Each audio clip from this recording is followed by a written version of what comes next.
So these are the problem. First problem, we need to find the LCM of 87 145. দুটা নম্বৰৰ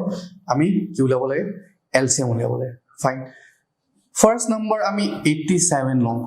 ইয়াৰ factor লাগে. এটা এটা কথা মন ৰাখিবা. নৰ্মেল 2 ৰে ডিভাইড নহয় কাৰণ ইয়াৰ লাষ্ট ডিজিট টো ইভেন নহয়. এটো গম পাইছা?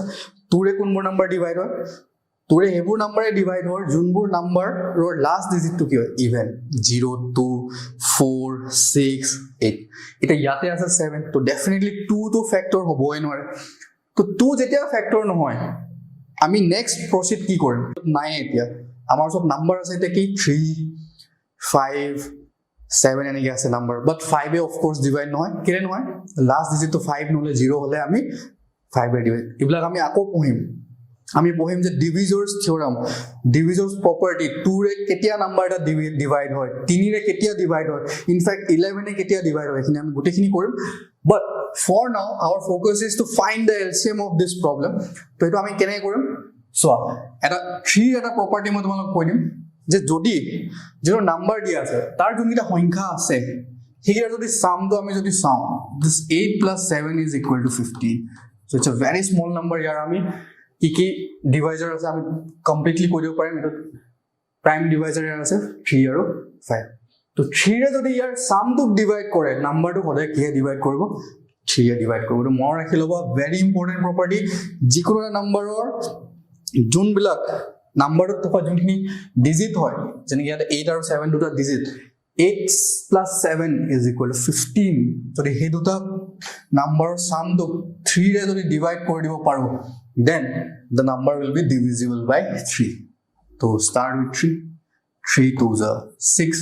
2 by 2 to কি হৈ যাব 27 27 definitely 3 divided 9 times any problem so a calculation is in your hand কোনো টিচাৰ তোমাক ক্যালকুলেশন শিকাবই নোৱাৰে যেতিয়ালৈকে তুমি নিজে সলভ নকৰা প্ৰবলেম ঠিক আছে now 29 is prime গম পাও আমি নে 29 কি হে ডিভাইড যাব তোমালোকে এবাৰ চাও পাৰ যাব নেকি কিবা নাম্বাৰ 29 কে সৰু নাম্বাৰ কি আছে 3 ৰে ডেফিনেটলি না যায়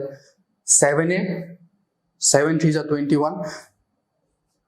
7 4 is 28 definitely 7 na jay 11 22 last next 33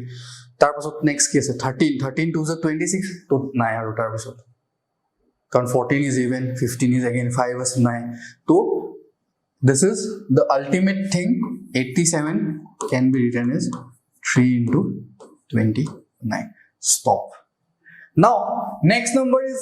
easy 145 ami dekhiye gom paisu 145 এই নাম্বারটো কি 3 ৰে ডিভাইড হ'ব নাই so 5 plus 1 6 plus 4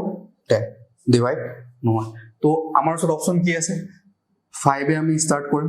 5 to the 10 5 to the 10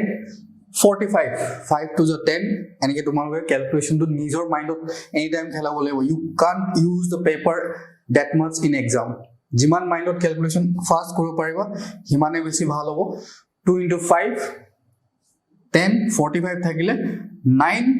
5 জ 45 ঠিক আছে 9 5 জ 45 তো আমি সেম 145 তো আমি কেনে লিখিব পাৰিম 5 into 29 I hope বহুতে তেলকে আনসাৰ পাই গৈছে যাৰ যাৰ প্ৰবলেম আছে যোনে প্ৰসেসটো আগতে বুজি পোৱা নাছিল তোমালোক আগৰবাৰ চাই লৈছা সো এটা সোৱা কোনো নম্বৰ কমন আছে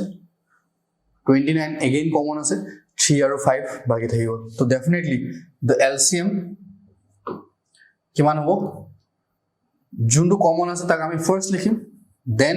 multiply with 3 into 5 ঠিক আছে 3 5 is 15 তো 29 into 15 will be the final answer তো এটো ক্যালকুলেশন মই কৰি দিব লাগে যদি মই কৰি দিম for now কৰি দি আছো 29 into 15 কি হ'ব quick 5 9 is 45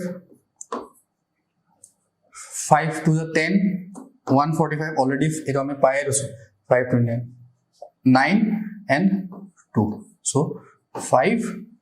3 4 ठीक है so that will be what 4 3 5 okay तो LCM amar hoy gol yar amar LCM ami find korilo next etu question আপোনালোকৰ কাৰণে আপোনালোকে এইটো ঘৰত সলভ কৰিব ইটস ভেৰি ইজি নাম্বাৰ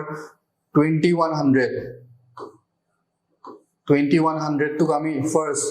যদি পাছত যিমানটা জিৰো থাকে তাক আমি সেপাৰেট কৰি লম 21 into 100 এক্সট্ৰা লিখিলো একো প্ৰবলেম নাই আৰু 21 টুক আমি কেনে লিখিব পাৰিম 3 into 7 100 টুক আমি ফেক্টৰাইজেশ্যন কেনে কৰিম 100 is what 4 into 25 তো ইয়াক আমি ফেক্টৰত কমপ্লিটলি লিখিলম সেম থিং আমি ইয়াৰ লগতো কৰিম and then we will do the same thing আৰু আমি এনেকৈ ইয়াৰ কি উলাব পাৰিম এলসিএম ফাইন্ড কৰিব পাৰিম তো হোপ এটো কোৱেশ্চন সলভ হৈ যায় আৰু এতিয়াই পজ কৰি লওক ভিডিওটো এতিয়া ভিডিও পজ কৰি এটো কোৱেশ্চন সলভ কৰক তেতিয়া কনফিডেন্স বিল্ড হ'ব তেতিয়া আমি কোৱেশ্চনস কৰিব পাৰিম আৰু আমাৰ ফোকাসটো বাঢ়িব সি এটা যদি থৈ দিয়ে পাছত লেকচাৰ খতম হ'লে কৰি লম নহব ঠিক আছে সো